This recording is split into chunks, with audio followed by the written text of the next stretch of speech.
And then the third component to that, we have this trifecta we use in our brand programs called trust, love, and logic. Love is like the emotional component. Logic is obviously like the facts. This is why it's working. These are the numbers. But trust is a factor that is overlaps on those two things. So when you combine those three things on a Venn diagram in varying degrees, varying sizes of circles, depending on who you're talking to and what you want them to do.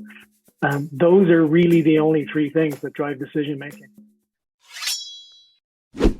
Welcome to Business Ninjas, brought to you by WriteForMe, where you'll hear from business leaders who are out there growing their business and slaying it every day. Learn from the masters. Let's get started.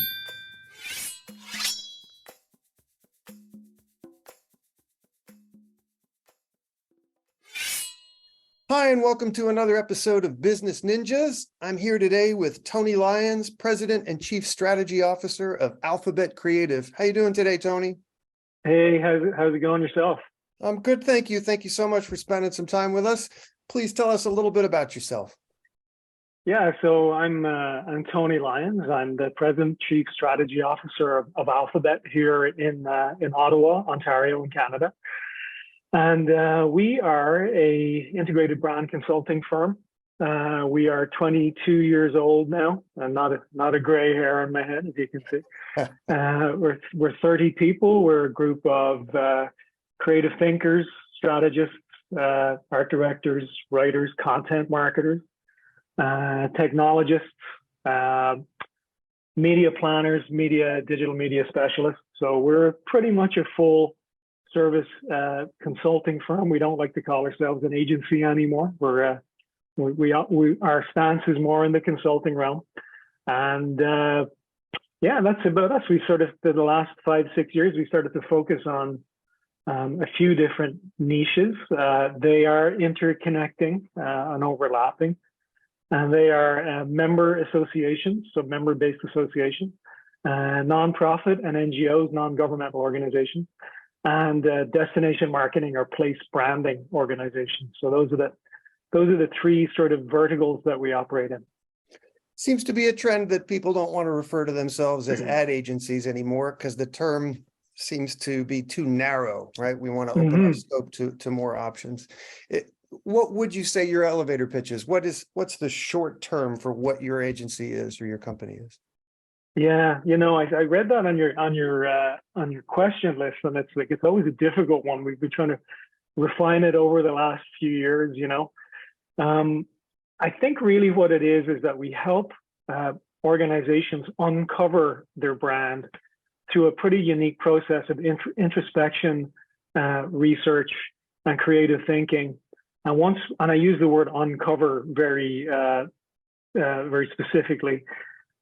Because this is going beyond an elevator pitch now. I think I'm rambling a little bit. Well, maybe a tall building. Who knows? Let's say it's a tall building, exactly.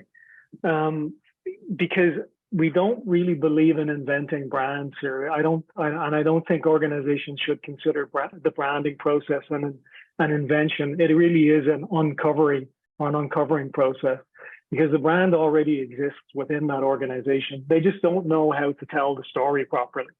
And they probably haven't uncovered those little gems and those little nuggets that really will resonate with the stakeholders that they need it to resonate with.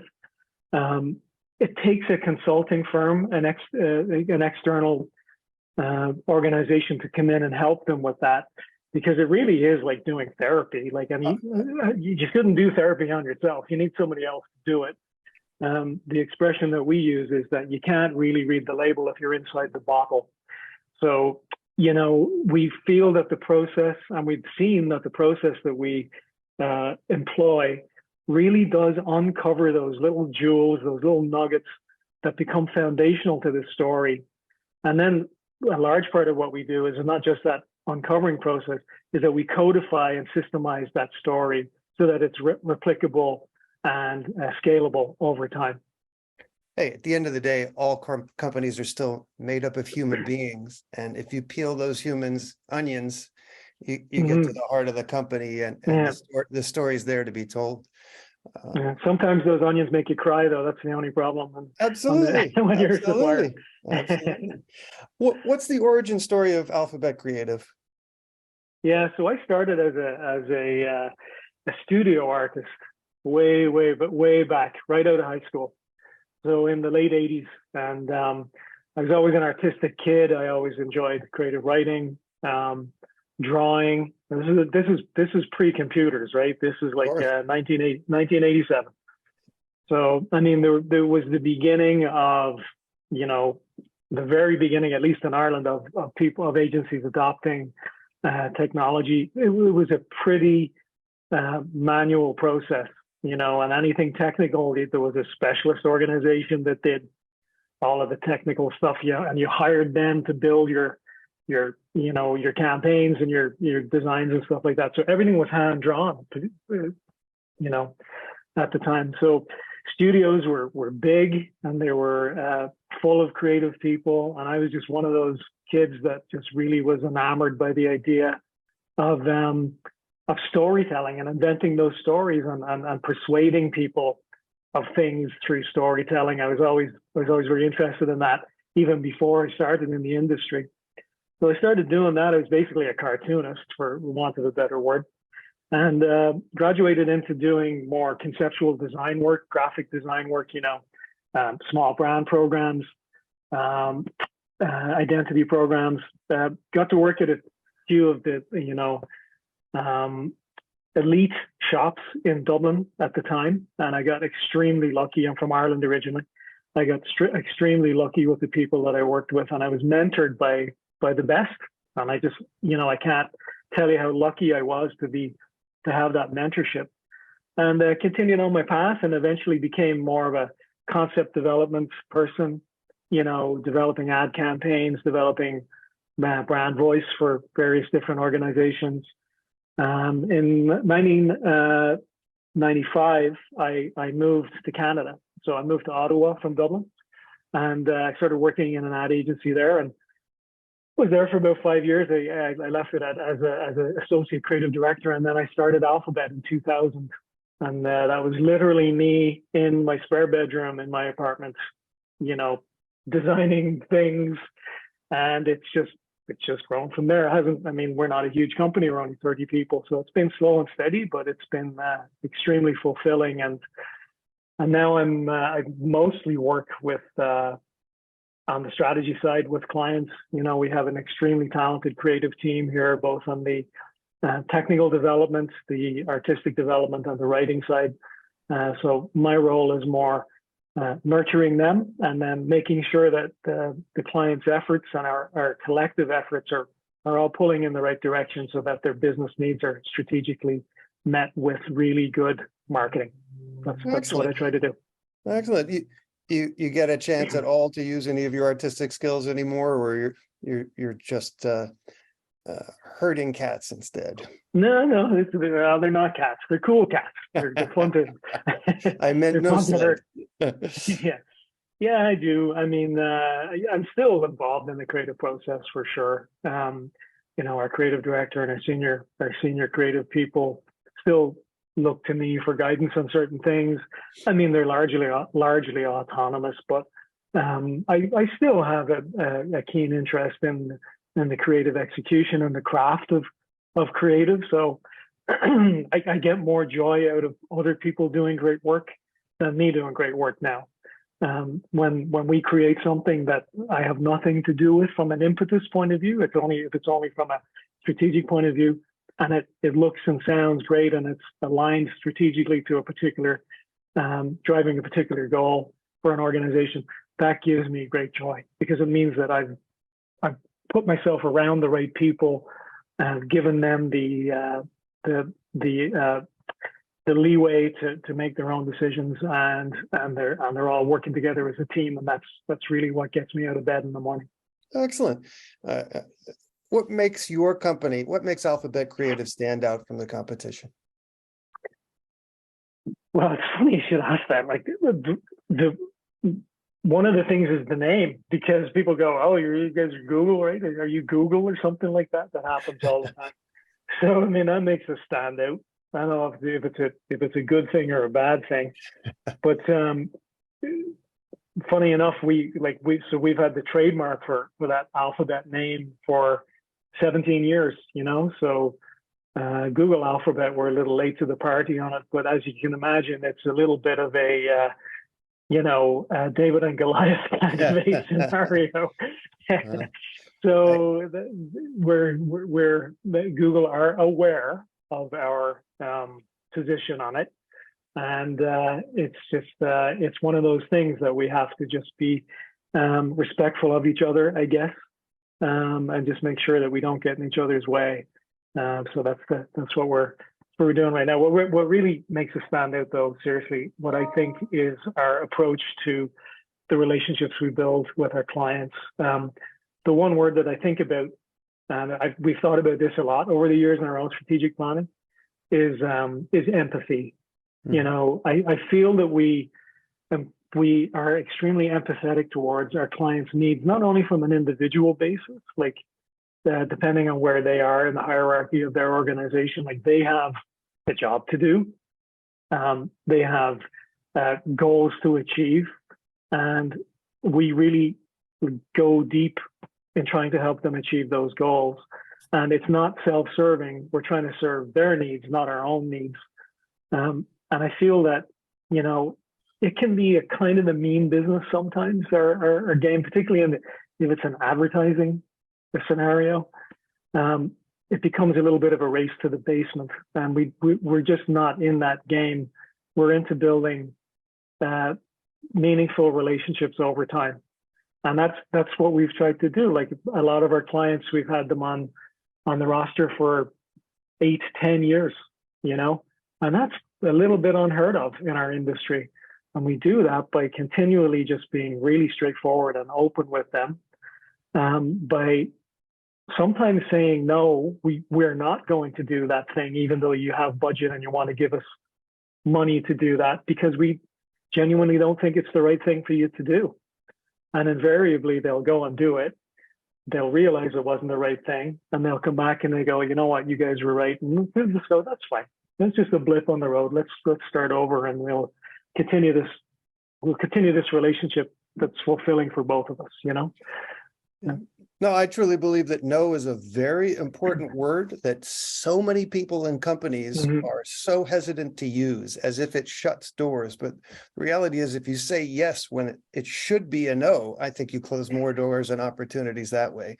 No, that's a honorable and respectable path. I think that if you take care of people and their needs, the economics take care of themselves. If you're just chasing the dollar, you're stepping over the truth in a lot of ways. Those relationships for sure go by the wayside. So I appreciate that. And who are your customers? What sort of companies do you work best with? Well, we don't really work with companies as much as we work with organizations. Okay. And in the sectors that we're in, they're typically, we have nonprofit as an actual vertical, but that's really just a distinction from member-based associations, but they're also nonprofit, really. Place branding organizations, the individual vendors within that place, whether it's a city or a region or a country, all of those businesses are private businesses, and they're there to generate revenue and to make money. But the client that we have the relationship with is typically a DMO, a destination management organization. They're a nonprofit too. So it's a funny little world that we live in, because what we're selling is, we're not selling chocolate bars, we're not selling cars, we're not selling electronics. We're selling ideas, and we're selling a belief in something. That's really what we're trying to sell. The persuasion tactics are slightly different when you're in that realm.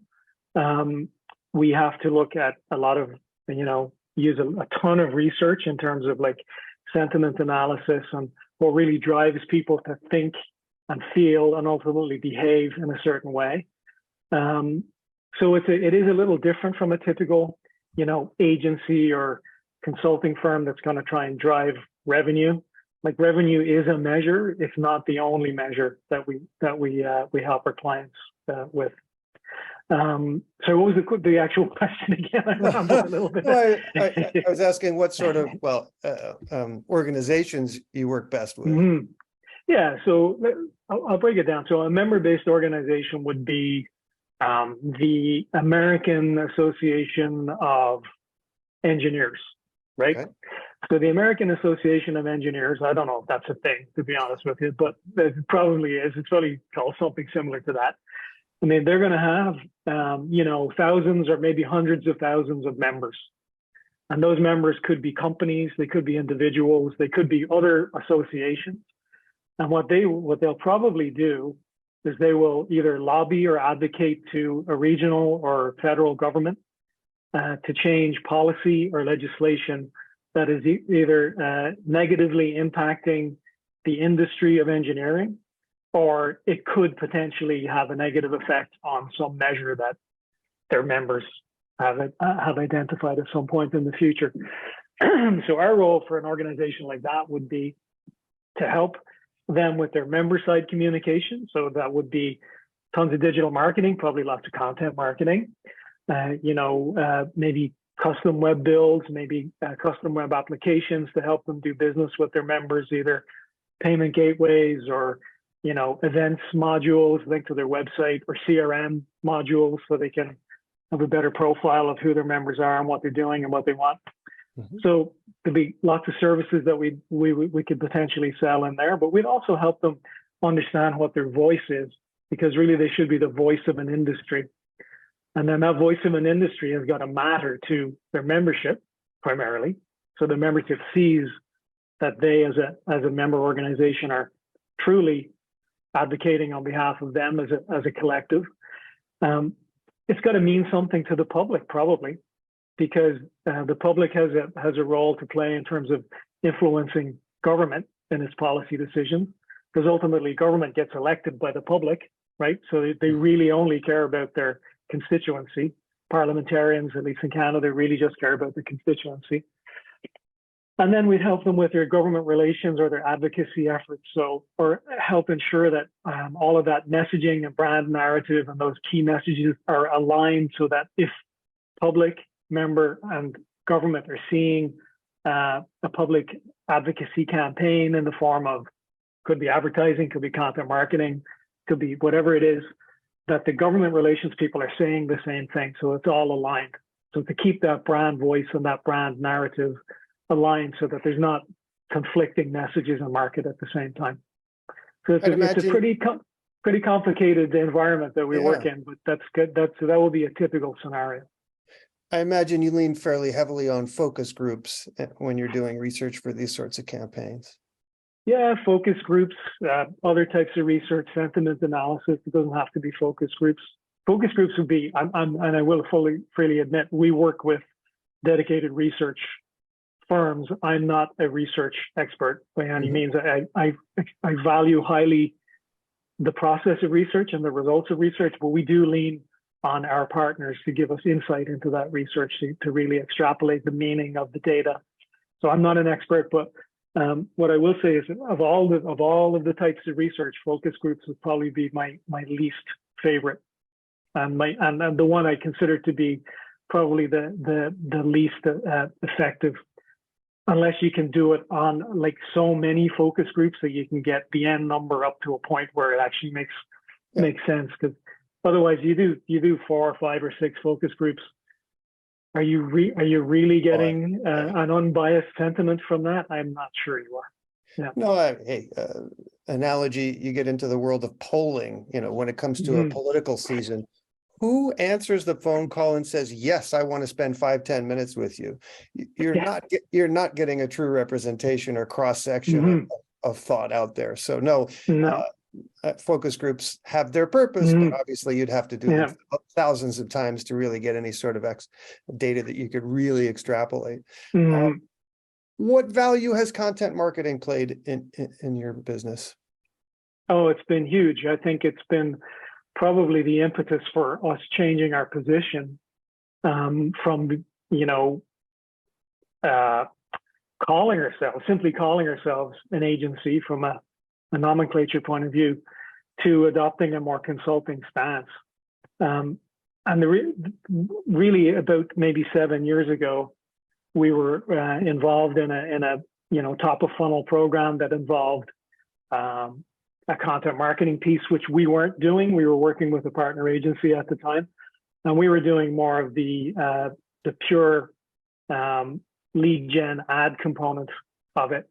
And I was looking at it going, and I was reading the data at the time, and I think the data still rings true, that a lead from a content marketing program is about 60 to 70% cheaper and about 2/3 more effective from a stickiness point of view than a lead from a pure, pay-per-click or cost per thousand ad campaign. And I think that still rings true today. The numbers are probably slightly different, but more or less 2/3, I think, is an accurate number. You probably have better data than I do on it. And I thought to myself, well, if we're going to be, serving the needs of our clients and using their dollars as effectively as possible, and getting that engagement, particularly in the environments that we play in around, think, feel, do on the advocacy and opinion standpoint, content marketing is 100% what we should be doing. We should be engaging these people. We should be telling real stories about real people. We should be showing them examples of what we mean, and not only creating that empathetic, emotional narrative, but backing it up with proof. The two sides that is really the basis of any human decision. Is like, I will naturally make emotional decisions, but I do need it to be true, or at least you need to explain to me why I'm making that emotional decision, if only in a post-rational kind of a way. And then the third component of that, we have this trifecta that we use in our brand programs called trust, love, and logic. And those are the three things that drive decision making. So love is like the emotional component, and it could be hope or joy or whatever it is. Logic is obviously like the facts. These are love. If love is the benefits, well then logic is the features. This is why it's working. These are the numbers, so you can rest easy that your decision is logical. But trust is a factor that overlaps on those two things, and that really comes down to sometimes just awareness, like I've heard of you, or somebody else has heard of you, or word of mouth. So when you combine those three things on a Venn diagram in varying degrees, varying sizes of circles, depending on who you're talking to and what you want them to do, those are really the only three things that drive decision making. And it's backed up by research and neuroscience and psychology and all of those things. So when we lean into that, content marketing is the thing that will pull all of those triggers for you, much more so than a paid ad campaign. You are speaking my language, my friend. Getting someone to click on your website is interesting, but if you don't engage them and educate them and draw them in and keep them there, your website is merely a brochure, right? It has to be a living, breathing thing. So tell me, call it another way of looking at it is to anthropomorphize your brand voice. Like brands need to think about themselves as people. So they need to have human characteristics, and those characteristics could be authority, for sure, authority through facts and research and, stability and all of those things. But empathy and warmth and sincerity is a hugely important trait of any person that you want to hang out with, or you want to be with, or you want to engage with, right?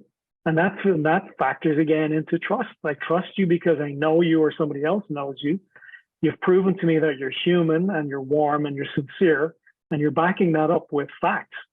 So if brands don't think like that and they only lean into one of those buckets, they're not a well-rounded person, and nobody's going to engage with a well-rounded person, So they need to really think of themselves as humans and act like humans, because ultimately they are just collections of humans. That's what they are, what these organizations are.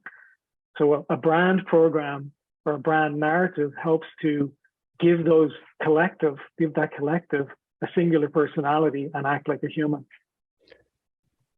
As an empathic company, I would imagine you were uniquely positioned to deal with COVID.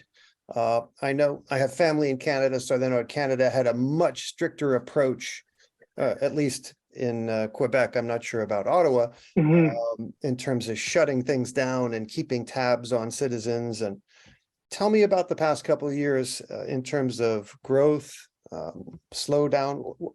What sort of challenges did COVID provide to Alphabet Creative?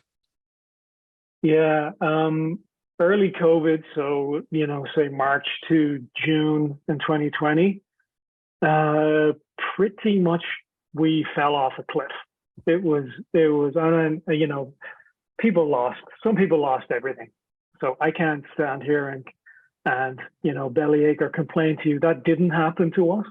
But for 6 months, I thought it was going to happen to us, and it was, I say to people, apart from some personal stuff I had around family and, my mother dying, for example, 5 years ago. No, she didn't die during COVID. It was like 5 years ago. It was probably, those 6 months was the hardest time of my life, for sure. It was really, really difficult. The uncertainty was difficult.